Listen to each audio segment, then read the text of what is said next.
Muy buenos días a todos nuestros amigos que se conectan semana tras semana desde diferentes partes del mundo. Estamos ya en más de 18 países gracias a Roku TV, donde usted nos ha dado la preferencia. Gracias por su tiempo, gracias por acompañarnos y ahora estamos dando la bienvenida a Latin Business Show. Hoy tenemos un invitado espectacular que justamente está representando a nosotros los latinos aquí en Florida, en Miami básicamente, de lo cual vamos a hablar un poquito de su trayectoria y en cómo y en qué nos está, y en qué nos está apoyando a nosotros aquí. Vamos a dar la bienvenida a John Moreno. John Moreno, ¿cómo estás? Buenos días. Buenos días, Isabel, y buenos días a toda la audiencia de Latin TV Business Show. Un placer estar aquí con ustedes y contigo aquí hablando de la historia de John Moreno Escobar, un poquito de cómo estamos creciendo los latinos en Estados Unidos y aquí en el sur de la Florida. Buenísimo. Permíteme presentarte, por favor, John. Segura. John Moreno Escobar es emprendedor, ejecutivo del área Not Profit y ahora candidato para la Junta Escolar de las Escuelas Públicas de Broward County. John, coméntanos un poquito, Not Profit, para las personas que nos ven de diferentes partes del mundo, también se llama como ONG, o bueno, más o menos va en esa línea que es una no profit, pero justamente él nos va a ir detallando poco a poco ahora aquí en la entrevista. John, ahora ahora ya tú estás a un nivel que muchos que hemos emigrado quisiéramos estar, pero al principio, cuando tú llegaste, cuéntanos un poquito sobre John. ¿Quién es John? ¿Hace cuánto tiempo llegó aquí a Estados Unidos? ¿Cómo fue tu trayectoria aquí, por favor? Bueno, yo soy oriundo de Colombia. Yo nací en Bogotá. Soy Rolo, así nos dicen a nosotros a los que nacimos en Bogotá. Sí. Nací en Colombia, en Bogotá, y bueno, duré 18 años de mi vida en Colombia. Nací en una familia muy humilde. Mi papá fue siempre emprendedor, mi mamá también. Tuvimos un negocio familiar por mucho tiempo por parte de la familia de mi mamá. Mi papá fue uno de los primeros colombianos en crear un emprendimiento alrededor de tecnología en Colombia. Y pues estuve muy envuelto en esto del emprendimiento y de crear cosas nuevas desde los 9, 10 años, y creo que eso se me quedó mucho en mi cabeza ya después cuando contemos la historia de todas las cosas que hemos creado, porque no he sido solamente yo, hemos siempre tenido un equipo. Creo que eso fue parte de mi crecimiento como persona adulta, ¿no? Haber tenido esa exposición desde muy pequeño a tantas cosas de emprendimiento, pero también pues hubo momentos muy difíciles. Al fin de cuentas, después de que me graduó del colegio, voy a la universidad en Colombia, voy a la Universidad Externado. Para los que están en Colombia, los que saben de Colombia, pues es una muy buena universidad, pero definitivamente sentía yo que no venía de una comunidad en la que mis compañeros de universidad tenían experiencia viajando al exterior, tenían otro idioma, hablaban inglés, francés, bueno, era otra comunidad muy diferente, y pensé yo que la mejor forma de yo poder nivelar esa competencia que tenía muy sana con mis compañeros de la universidad era salir del país. Así que en el 2003 decido salir de Colombia y me vengo para Estados Unidos. Llegué a Nueva York, a la Gran Manzana. Creo que es la mejor universidad de la vida, es llegar a una ciudad como Nueva York. Y en Nueva York comencé como cualquier otro inmigrante. Llegué a la casa de mi tía, María Cecilia Moreno, quien me recibió. Nosotros vivíamos 4 personas en un apartamento de un solo cuarto, con 2 perros. O sea que era una cosa bien compleja para mí cuando yo tenía todas las comodidades en Colombia. Tenía mi propio cuarto, no tenía que compartir el baño cuando me bañaba porque pues era solamente mi hermana y yo. Mi mamá tenía su baño privado. Entonces eran cosas muy complejas como inmigrante llegar a compartir tantas cosas, pero definitivamente lo que sí nunca faltó en esa casa donde mi tía fue el amor, fue la comprensión, fue el empuje, y lo primero que ella hizo fue, si no aprendes el idioma no vas a poder ser nadie en este país. Y eso siempre se lo digo a todas las personas que hablo y en las charlas que doy, es muy importante que nuestra comunidad migrante entienda que el idioma inglés es súper importante. Entonces, nada, me metí a unos cursos de inglés y ahí comencé mi carrera educativa. Vamos a parar un poquito aquí, vamos a darle pase a lo que acabas de comentar. Es muy importante porque muchas personas que emigramos aquí, al principio, como dices tú, nos toca dormir 4 o 5 personas tal vez en una habitación, y cosa que a veces es un poco difícil porque pues en nuestros países por lo menos a veces tenemos nuestra propia habitación, dependiendo de, y son estas, la cultura, el tema del idioma que tú comentas, que también conmigo fue muy fuerte, y con muchas personas que te están viendo ahora mismo y entienden la importancia. Justamente mi tío también me dijo, aquí si no aprendes inglés, no vas a avanzar. Entonces en esa trayectoria estoy. Hablo ya cada día mejor, pero bueno, ahí vamos. John, entonces tú tuviste la oportunidad, vamos a decir, la oportunidad de ir a Nueva York y vivir con tu familiar, porque también hay muchas personas que llegan y ni siquiera tienen un techo donde acomodarse, o por lo menos un familiar que lo pueda recibir. En esta experiencia que tú tuviste llegando a Nueva York, ¿qué es lo que más puedes resaltar porque tú llegaste, empezaste a trabajar? ¿Cómo fue todo el background, todo el proceso? Sí, fue bien complejo, fue bien complejo. Yo nunca he tenido, mi papá siempre dijo, el trabajo nunca es deshonra. O sea que nunca lo pensé dos veces si me tocaba ir a hacer lo que tenía que hacer para poder trabajar. Pero comencé muchos trabajos muy humildes, ¿no? Trabajé como persona que daba o entregaba almuerzos como delivery boy en Manhattan, en una cicla prestada de un restaurante. Duré ahí unos días. La verdad era que tampoco duraba mucho tiempo. Hay una historia muy bonita, era que cuando yo llegué a Nueva York, yo tenía clases de inglés en la mañana, y después hay una calle muy famosa en Nueva York que se llama la Roosevelt, que para los que están en Nueva York o los que conocen Nueva York saben que es como la calle de los inmigrantes, y mi tía vivía en la calle 52, ¿vale? Eh, yo caminaba todas las cuadras hasta llegar hasta la calle 82, o sea, casi 30, 40 cuadras, para llegar a donde era la comunidad como de hispanos. Ajá. Y ahí había un centro de una señora hispana con la que todavía me hablo, y su mamá, que tenían una agencia de empleos, y tú pagabas $100 y ellos te tenían que conseguir un trabajo. Entonces yo terminé trabajando en restaurantes haciendo ensaladas, en restaurantes haciendo los deliveries, en restaurantes lavando los platos, o sea, de todo. Y siempre volvía como a los 2 días y decía, no, eso no me gustó. Póngame en otro trabajo porque eso no me gustó. Y ellas eran como, yo me la pasaba ahí, nos volvimos muy buenos amigos. Después trabajamos juntos en otros proyectos ya cuando yo me gradué de la universidad, pero muy interesante que después terminé yendo a un restaurante en Manhattan a trabajar como busboy, que son las personas que ponen el agua en las mesas. Después me subieron a que hicieran los cafés, que porque era colombiano que debía saber cómo hacer los cafés, pero era una máquina expreso gigante italiana, no tenía ni idea cómo funcionaba. Gracias a Dios tuve un amigo, un señor ahí que llevaba mucho tiempo en el restaurante, que me ayudó a aprender a cómo hacer los cafés, porque eso aparecían tiquetes y tiquetes y tiquetes, y yo ya estaba colapsado. Y eso fue una experiencia linda porque también me enseñó que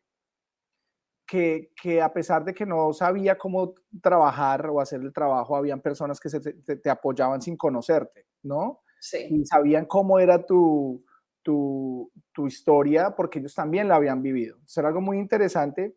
Y de ese restaurante salí un día porque tuve un altercado con el dueño. El dueño, una persona se le regó un vino, yo decidí coger las servilletas, que supuestamente eran las servilletas pues del restaurante, para cubrir el vino que se había creado en el piso, y el señor me pegó un grito terrible.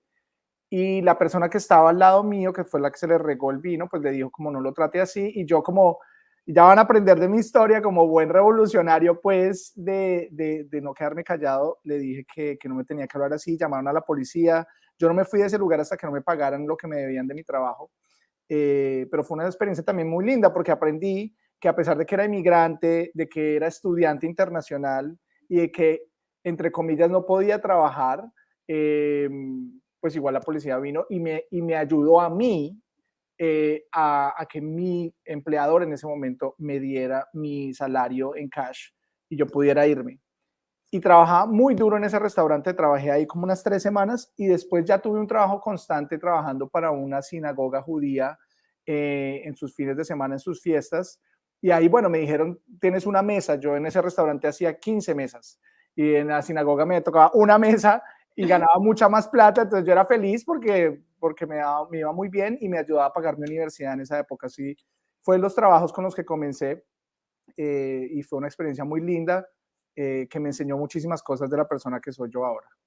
Sí, lo que comentas, pues vas aprendiendo como muchos que llegamos, pues vamos empezando de abajo, vamos avanzando, y bueno, llegaste, te tocó una mesa ya, entonces tú estabas súper ya feliz porque de 15 mesas a una mesa es como se dice, calidad y te recibías más tips o más propinas, que lo decimos en Sudamérica también, me imagino, me invento. Sí, sí, sobre todo era, bueno, eran 15 meses, me tocaba estar pendiente, igual ya comencé a hablar mucho más inglés, entonces podía atender las órdenes, ya me volví mesero, y cuando te vuelves mesero, pues las propinas, las primeras van para ti, después van para el busboy, la persona que te está ayudando, y eso me ayudó muchísimo. Después me pusieron en la estación de cortar carnes, o sea, pasé por todas las estaciones hasta que llegué a un punto en el que me pusieron, fue una historia muy linda también, que durante el verano,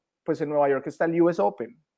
Entonces yo apliqué para un trabajo el US Open y me fui para allá donde un amigo que me dijo, están dando trabajos en el US Open, voy a averiguar, que es muy bueno durante el verano, son solamente como un mes y medio y te va muy bien.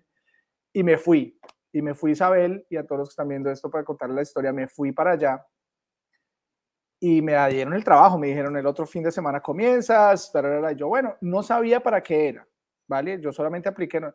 Llegué el día del trabajo, me habían dicho que me tenían que ir en una corbata, como un tuxedo, una corbata blanca, negra con camisa blanca. Llegué allá al estadio, estadio, bueno, al complex del US Open, a un sitio, me entregaron ya, mi assignment era en un consignment de comida dentro del estadio. Entonces yo, bueno, pues, ¿qué será? Servir gaseosas, papas, no sé qué. Bueno, pues me dijeron, ¿usted qué sabe hacer? Y yo, bueno, lo que me pongan a hacer, la verdad. Me dijeron, ok, entonces usted habla inglés. Y yo, sí, yo hablo inglés. Ok, lo vamos a poner en el bar. Entonces me pusieron en el bar y yo nunca había hecho nada de bar. Nunca había hecho nada de bar. Y entonces, nada, me tocó aprender a hacer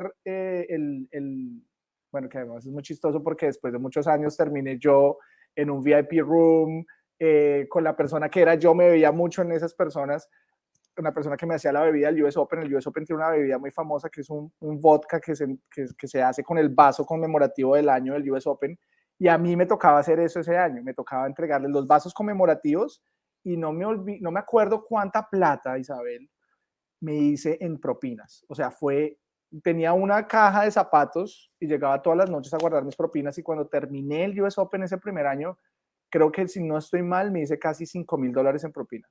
Wow. En un mes y medio. Fue muy chistoso además porque después me metieron a trabajar en las fiestas privadas y todos pensaban que yo era bartender, yo no sabía. Yo tenía una amiga mía, muy buena amiga, mi mejor amiga, que si está viendo este programa, se llama Sonia Sendoya, en Nueva York.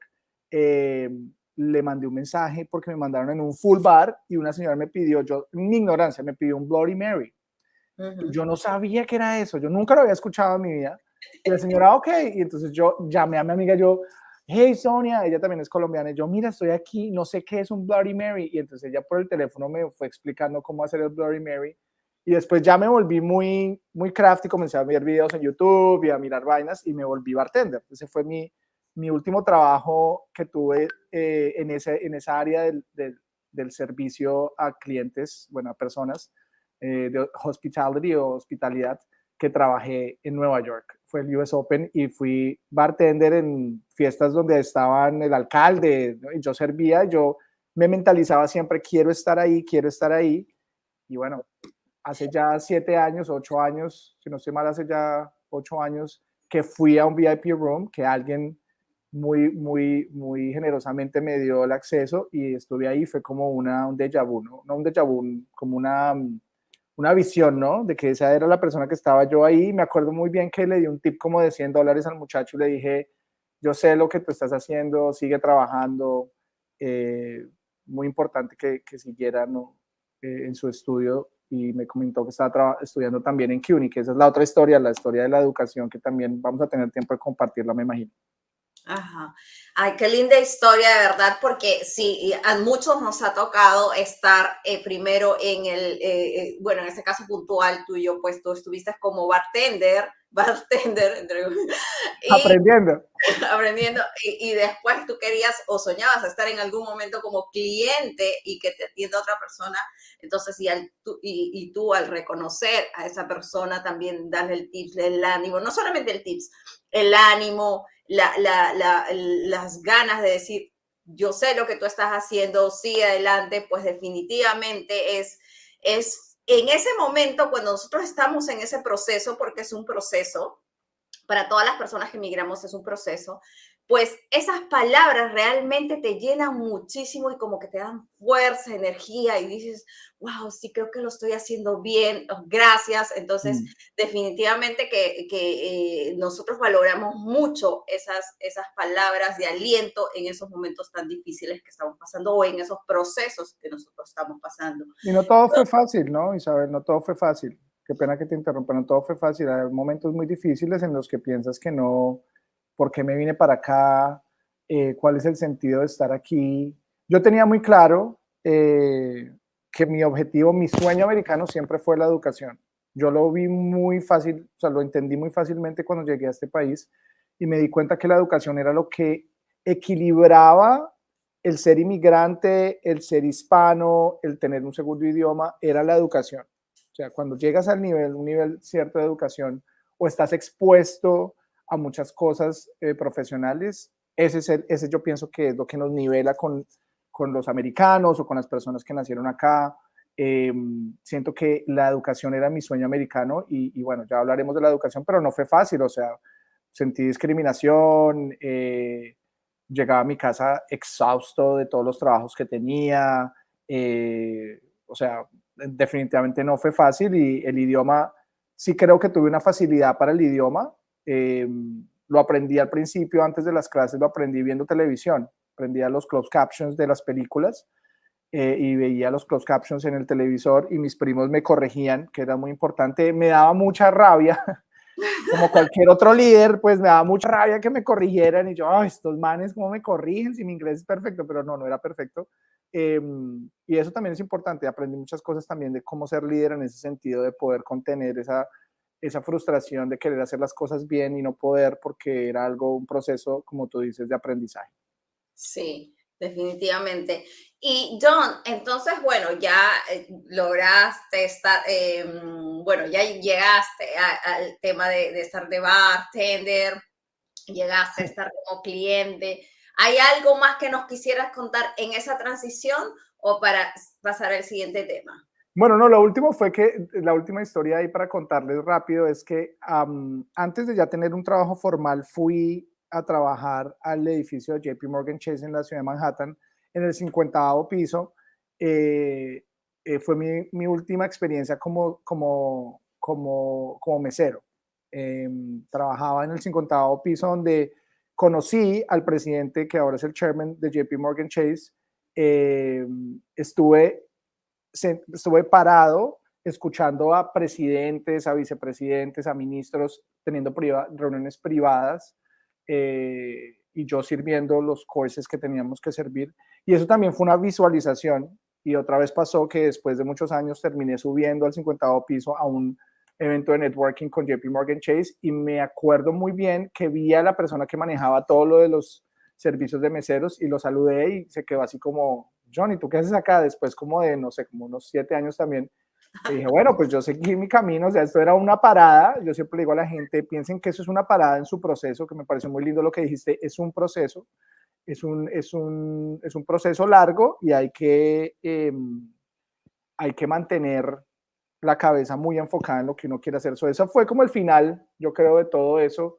Después terminé trabajando en una pizzería con la que también pagué mi educación, pero hice muchos trabajos. Nos podríamos quedar aquí una hora hablando de todos los trabajos que hice en Nueva York, pero aprendí muchísimas cosas. Creo que la gran universidad de mi vida fue esa ciudad.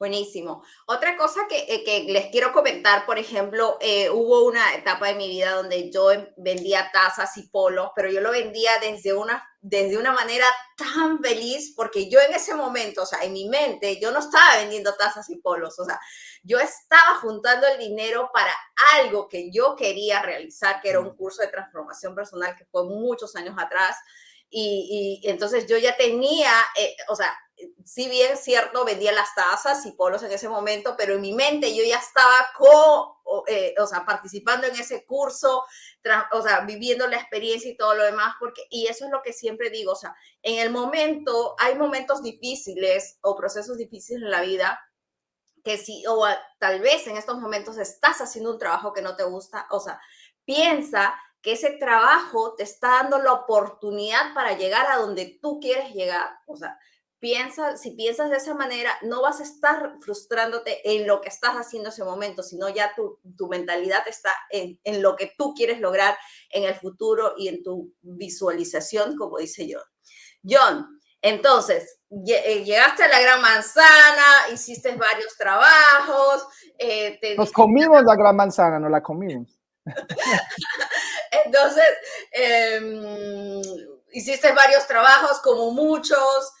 Nos discriminaron por el idioma, por no hablar el inglés, o muchas veces por ser latinos, dependiendo del lugar donde te encuentres.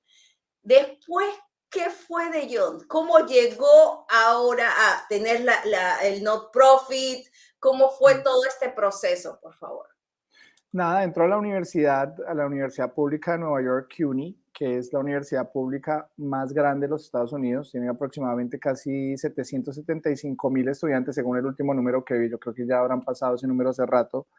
Y fue también otra experiencia muy chévere porque entro a una universidad comunitaria y comienzo a estudiar.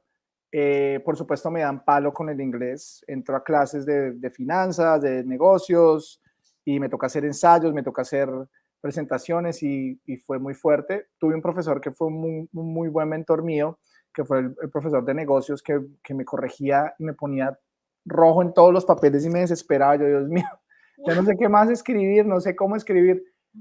Todavía pienso que tengo mucho que aprender con la gramática. Soy terrible escribiendo todavía, pero pues terrible, y la gente me dice que sí, que lo hago perfecto, pero yo sí me siento terrible, a veces me toca corregir 300,000 vainas. Pero después de que me gradué ahí, hice 2 años de administración de negocios con un minor, una especialización en política latinoamericana, porque siempre me ha apasionado la política, sobre todo la política en Latinoamérica, entonces tuve una especialización en eso.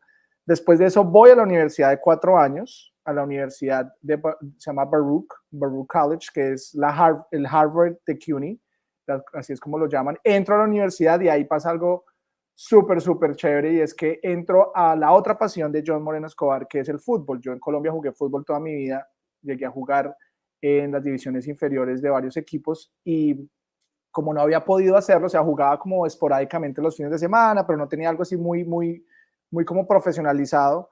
Terminé entrando al equipo de fútbol de la Universidad de Baruch en CUNY, y ahí creo que transformó mi vida a otra parte de lo que viví en Estados Unidos, que fue eso de compartir con otras personas americanas y no americanas, inmigrantes, en algo deportivo, competitivo, que era el fútbol, ¿no? Y eso me ayudó mucho a aprender muchas cosas. Fui senador del gobierno estudiantil, fui parte de una organización colombiana de la que después fui presidente nacional, que se llama Por Colombia.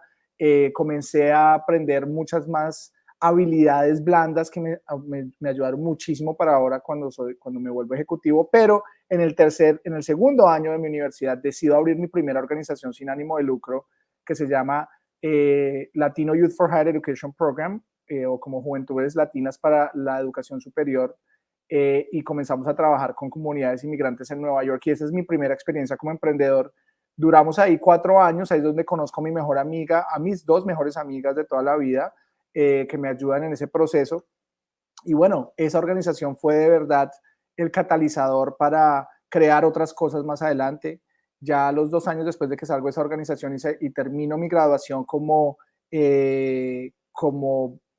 profesional en asuntos públicos y otra especialización en política latinoamericana, termino reclutado por una compañía de tecnología y educación que en ese momento se llamaba New Futuro, y ahí creo que ya fue mi experiencia profesional mucho más fuerte.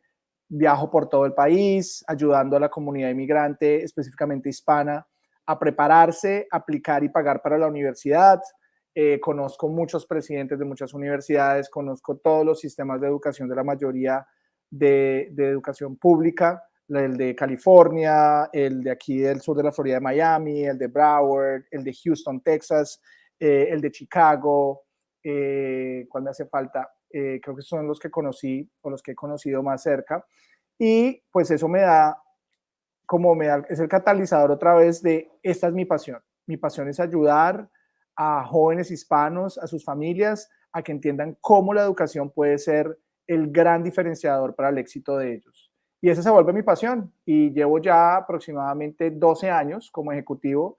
He creado fondos de educación para becas para estudiantes hispanos, estudiantes indocumentados en Estados Unidos. Terminé trabajando como ejecutivo en la Universidad Pública de Nueva York, así hice como dicen aquí, un full circle, desde el Community College, la carrera profesional, hice mi maestría de Administración Pública en la Universidad Pública de Nueva York, y después termino trabajando en la Universidad Pública de Nueva York en la parte central como el director, como el gerente de asuntos de iniciativas urbanas de la universidad, y comienzo también a ser el primer latino en muchas cosas, ¿no? El primer latino ahí, el primer latino en un non-for-profit ayudándole a los hispanos, el primer director ejecutivo de un fondo de becas para estudiantes colombianos inmigrantes.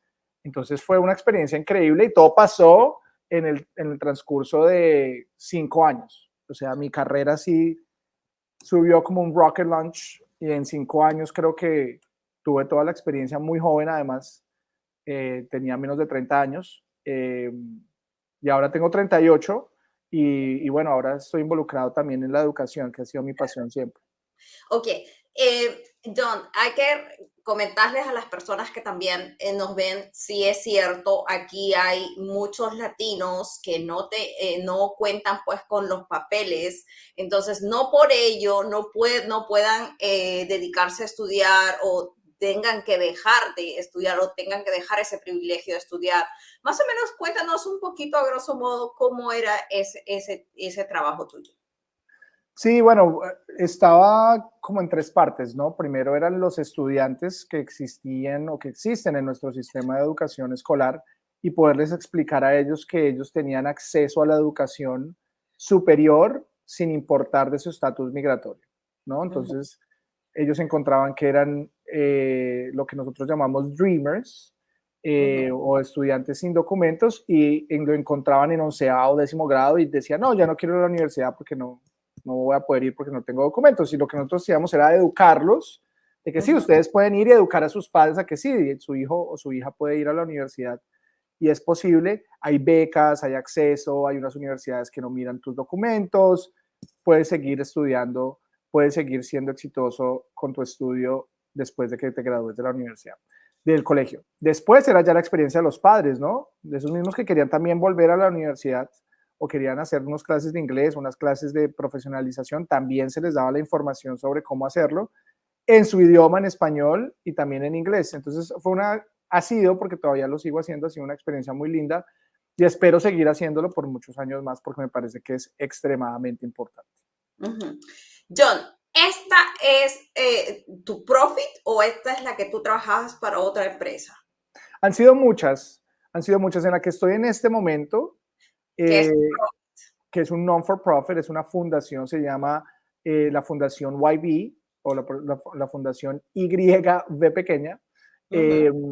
Nosotros trabajamos ya 6 años trabajando con comunidades vulnerables, ayudándoles a los estudiantes no solo a cómo conseguir oportunidades para ir a la universidad o a cualquier otro programa después de la secundaria, sino también a enseñarles un poquito sobre las carreras de tecnología que existen. Tenemos una combinación bien interesante entre lo que es después de la secundaria, lo que es tener un trabajo en tecnología, y también ahora lo trabajamos porque tenemos un fellowship o un grupo de liderazgo con jóvenes aquí en el área de Broward, en el sur de la Florida, en donde les enseñamos primero a ser personas, porque el gran error que encontramos nosotros como líderes de nuestra fundación es que muchos de nuestros jóvenes y sus familias tienen unas presiones sociales muy fuertes y piensan que ir a la universidad es ser exitoso, piensan que tener dinero es ser exitoso, piensan que tener un Ferrari parqueado en el parqueadero es ser famoso, es ser exitoso.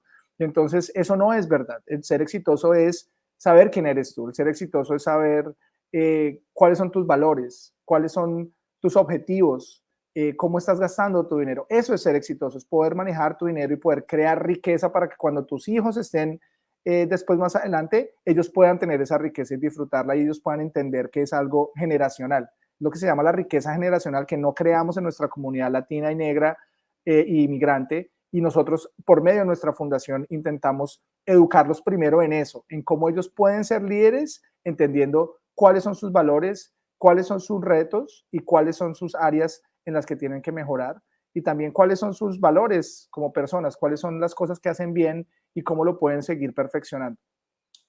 Sí, porque algo bueno, muchas veces aquí las personas que trabajan en el campo también no tienen idea de que ellos puedan tener la oportunidad de estudiar, puedan seguir. No solamente estamos hablando pues como en nuestros países que es primaria y secundaria, sino aquí es todo un proceso de que puedes seguir estudiando en la universidad, puedes seguir preparándote, puedes seguir avanzando si es que tú lo deseas. No necesitas, no es necesario pues tener papeles, sino es necesario sí tener ganas de superarse.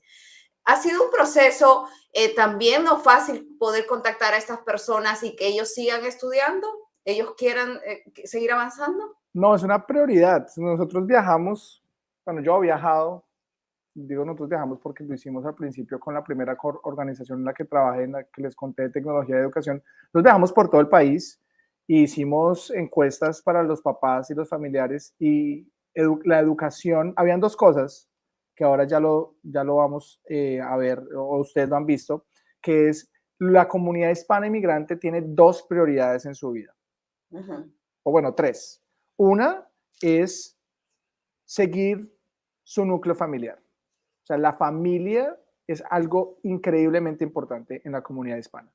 Ese núcleo familiar, eso que se llama en inglés como la tribu, pues ese grupo que te ayuda, que aquí en Estados Unidos es más como los amigos y las personas, en nuestros países latinoamericanos y aquí las personas inmigrantes es tu familia. Y si tú te pones a pensar, invito a los que están viendo el programa, se pongan a pensar que cuál es donde se sienten mucho mejor o más felices es seguramente cuando están con sus familiares, en un barbecue, en un parque, en un cumpleaños, en una celebración. Se siente uno en casa, se siente uno en familia. Esa es una prioridad de nuestra comunidad hispana inmigrante. La segunda prioridad es el poder trabajar y tener una economía estable. O sea, la mayoría, si no la mayoría de personas con las que hablamos siempre tenían un trabajo, dos trabajos, sabían que era imprescindible tener un trabajo para poder crecer económicamente en los Estados Unidos y comprar una casa o tener un carro o tener una estabilidad laboral y económica. Eso era súper importante. Y la última, que tal vez es más relacionada a lo que me preguntabas, es la educación. O sea, la educación definitivamente es uno de esos pilares que nuestra comunidad hispana siempre está buscando. Entonces, cuando tú me preguntas que si era fácil o difícil comunicarnos o traer a esas personas, créeme que no. A donde hubiese un taller de educación, donde hubiese, bueno, y con comida, porque pues como buenos hispanos nos gusta la comida en los eventos, si había buena comida y había una buena información sobre educación, siempre llenábamos sitios donde les podíamos dar información. Entonces, es una prioridad la educación para nuestra comunidad. Entonces, no es tanto si ellos quieren ir, si nosotros, los que estamos involucrados en la educación, les estamos comunicando esa información para que ellos puedan venir a recibir esa información. Sí, definitivamente eso, la comunicación. John, entonces, bueno, ahora vamos a hablar de otro tema que está justamente ahora, que es tu pasión, cuéntanos un poquito porque John está, como dije al principio, lanzándose para candidato del sector 8, ¿verdad? Sector 6.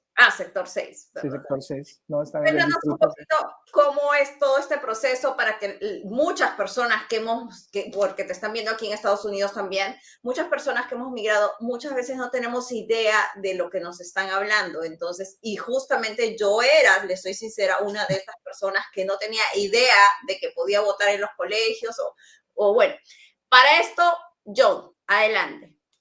Dale, sí, primero, antes de eso, es una decisión familiar, ¿no? Esto de entrar a la política. Siempre había estado, no alejado, sino siempre había estado conectado a la política, pero en Colombia, ¿no? Y después, hace como unos 5 años, decidí comenzar a involucrarme más acá y aprender más. Y aprendí a trabajar con muchas campañas y ayudé a muchas campañas de muchos amigos que ahora están como oficiales electos en diferentes organizaciones, en diferentes partes públicas. Y hace un año, bueno, ya van a ser 2 años, decidí que iba a lanzarme a la Junta Escolar. Y para que entiendan un poquito sobre cómo funciona esto de la Junta Escolar, es diferente en cada parte de Estados Unidos. Eso no sé en qué partes de Estados Unidos están todos ustedes, pero si están en la Florida sí tiene una descentralización de la educación. ¿Eso qué significa? Que aunque el gobierno de la Florida tiene un departamento de educación que maneja muchas de las dinámicas de cómo se manejan los presupuestos o cómo se maneja la política dentro de las escuelas públicas de toda la Florida, sí hay una libertad de elegir a personas por voto popular a que sean las representantes de la comunidad dentro de esa junta directiva de cada uno de los condados que existen en la Florida. Entonces, en nuestro condado, que es el condado de Broward, y para los que están por fuera de la Florida, eso es más conocido como Fort Lauderdale, la ciudad más grande. En este condado hay una junta directiva que tiene la posibilidad las personas de votar para que entren a esa junta directiva. ¿Por qué terminé hace 2 años tomando esa decisión? Porque de todo mi trabajo con una organización sin ánimo de lucro, de todo mi trabajo en la comunidad, me di cuenta que había que estar en la mesa donde se tomaban las decisiones. Y cuando me puse a mirar quiénes estaban en la mesa tomando las decisiones, me di cuenta que no había una voz inmigrante hispana dentro de esa comunidad de tomar decisiones.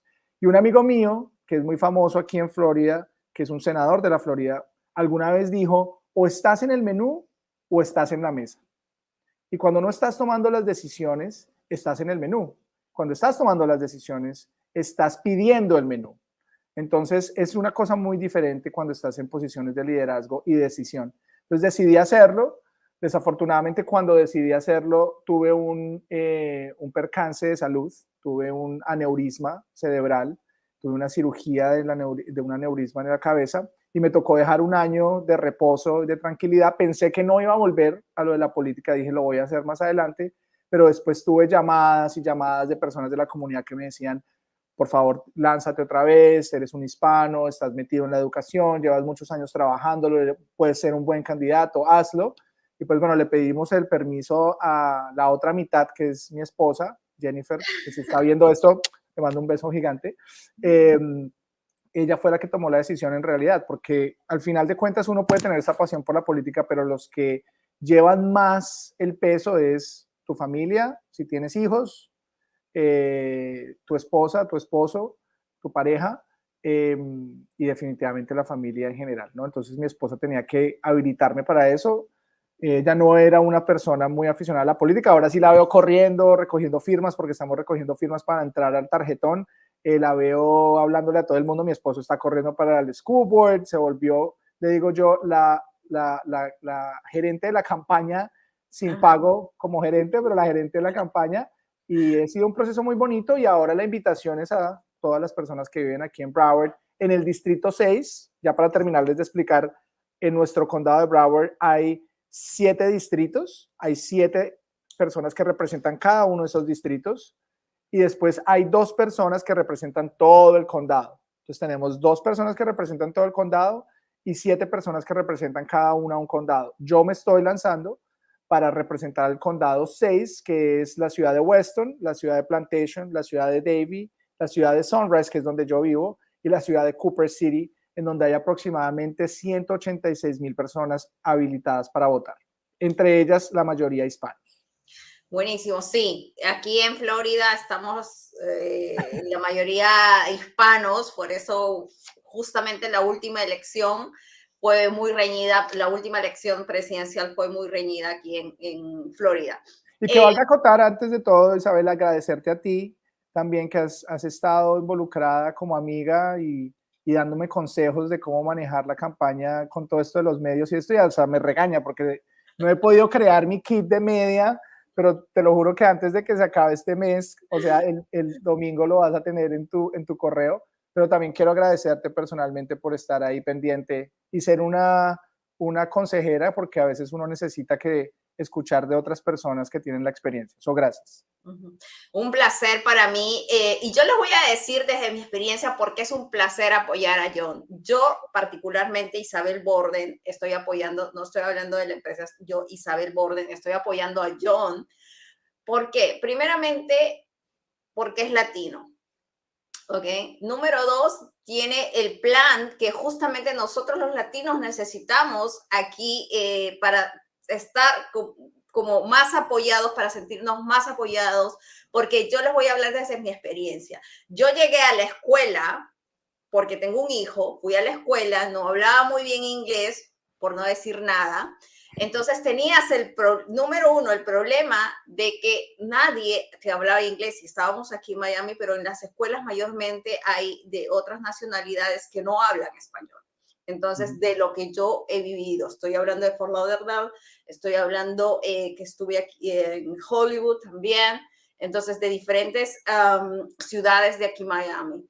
Y también no tenía idea de que las clases o los grados son diferentes aquí en nuestro país. Entonces, todo eso fue como un choque en su momento. Entonces, si tengo la oportunidad de apoyar a una persona latina que nos va a representar, que nos va a apoyar a nosotros los latinos, ¿por qué no hacerlo? O sea, definitivamente yo sé que tal vez usted también está con la agenda saturada, pero si se da un poco de tiempo, si se toma el tiempo para escuchar la propuesta, para ver quién es John, averiguar o leer un poquito más sobre él, porque yo sé que el tiempo es aquí premiso, pero todo esto, yo estoy segura que usted también va a poderlo apoyar. Ahora, viene la campaña con fuerza. La campaña, el voto es ¿cuándo? En agosto 23. Nuestra campaña corre hasta agosto 23 y se llama un runoff campaign. Lo que significa es que si en agosto 23 los candidatos que estamos para esta junta escolar, ninguno de nosotros tiene el 50% más un voto, Ajá. Los primeros 2 van a una elección en noviembre. Nuestra intención es no ir a noviembre, sino nuestra intención es ganar en agosto. Tenemos 2 contendores en este momento, una persona que no conocemos muy bien, otra persona que sí sabemos que pues tiene una fuerza en una parte de las ciudades, pero sabemos en este momento, y las personas y los líderes que están viendo esto saben, que nuestra candidatura, la de John Moreno Escobar, que no es solamente mía, sino de todos los que somos parte de la campaña, es la más viable para lo que tú dices, para representar a un grupo de personas, padres y estudiantes que nunca antes han tenido una representación. Yo sería el primero, escuchen muy bien, el primer hispano, hombre, que estaría en la junta directiva de Broward County Public Schools. Y eso estando en 2022, donde 40% de nuestros estudiantes son hispanos en el sistema escolar, es algo increíble. Sería el segundo hispano en la historia de Broward County, en la historia de Broward, bueno, no el segundo inmigrante hispano colombiano, americano, en un puesto público en Broward. Antes tuvimos una colombiana que se llamaba Cindy Polo, que fue representante para el gobierno en Tallahassee, en Florida. Bueno, entonces ya saben, está él en campaña. Yo particularmente estoy apoyándolo y también si usted puede apoyarlo, puede escribirlo en sus redes sociales, que lo vamos a dejar aquí abajo. Si usted nos va a ver por YouTube o si nos va a ver por Roku TV o Amazon Fire, también nos puede contactar en Google, buscan su nombre y está toda su información. John, ¿cómo votamos? Porque muchos latinos no sabemos y yo me incluyo ahí, señores. Yo sé que no todo lo tenemos que saber, a pesar de que ustedes me ven aquí en la tecnología y todo lo demás. No todo tenemos que saberlo porque aquí estamos para aprender. Cuéntanos, John. Sí, primero tienen que ser ciudadanos americanos para poder votar en los Estados Unidos. No se puede si no eres ciudadano. Segundo, tienes que estar registrado para votar. Si no estás registrado para votar, puedes ir muy fácil a Google en el estado que estés. Si estás aquí en el estado de la Florida, pones votar en la Florida. Y si quieres, Isabel, ahora les mando el link para que lo puedan añadir a la información que pongan en el YouTube, así la gente puede saber, por lo menos en Florida, en dónde puede registrarse para votar. Lo pueden hacer por internet, no tienen que ir a ninguna oficina, lo pueden hacer online, pueden bajar la foto de su ID, de su licencia de conducción, toda la información la ponen online, les va a llegar a su casa una registración donde está para votar, y cuando ya tienen esa registración para votar, lo único que tienen que ir es ir a su área de elección donde están, que en este caso sería en Broward County o en Miami-Dade, en donde en esos websites, que también les podemos poner ahí en la página de YouTube y en las otras redes, las otras plataformas, pueden ir y poner a ver en dónde votan, en el lugar de votación, en qué área están, en qué distrito, en el caso del school board, y les va a aparecer por quiénes son las personas por las que los están representando. Entonces, quién es su presidente, quién es su congresista, quién es su senador, quién es su representante en Florida, quién es su senador en Florida, quiénes son sus jueces del distrito, quién es su representante para las juntas escolares de Broward, y basado en eso, el 23 de agosto puede ir a votar por el candidato que más le interese. Por supuesto, la responsabilidad aquí, no como en nuestros países, es que el candidato vaya y se muestre y hable con la comunidad. Eso es lo que estamos haciendo nosotros. Llevamos ya aproximadamente 14 reuniones comunitarias que llevamos haciendo en el último mes, y bueno, llevamos muchísimas cosas en redes sociales. Cuando me vean en Instagram se van a dar cuenta que hay un montón de información para saber más sobre la campaña y sobre mi persona. Sí, aquí las personas siguen mucho en Instagram más que en otras redes sociales. Bueno, muchísimas gracias, John. Entonces, gracias por haber compartido un poco de tu historia, gracias por haber compartido todo lo que estás haciendo para la comunidad latina, que vienes haciéndolo no de ahora, sino muchísimos años atrás. Gracias por todo y gracias por lanzarte a la campaña para apoyar a nosotros, a los latinos. Algo corto que nos quieras comentar, John, para cerrar la entrevista. No, agradecerles al show, a ti, Isabel, por invitarme, y nada, a todas las personas que nos están viendo, solo decirles que hay que trabajar muy duro, pero al final del día, después de ese trabajo duro, se ven los resultados.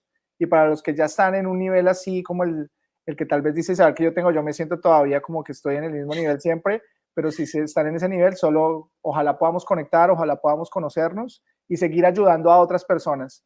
Lo último que les digo es, cuando uno llega a cierto nivel, lo mejor que uno puede hacer es bajar y recoger a más personas para que esas personas sigan creciendo y puedan llegar a cumplir sus sueños. Así que ayudemos a otros hispanos, ayudémonos entre nosotros a que seamos una fuerza mucho más grande para poder seguir progresando en este país.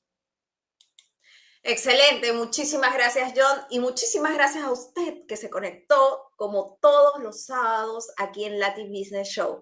Nos vemos a la siguiente semana y muchísimas gracias a todos los países que vamos a ir sacando el agradecimiento aquí durante el show. Muchísimas gracias a todos.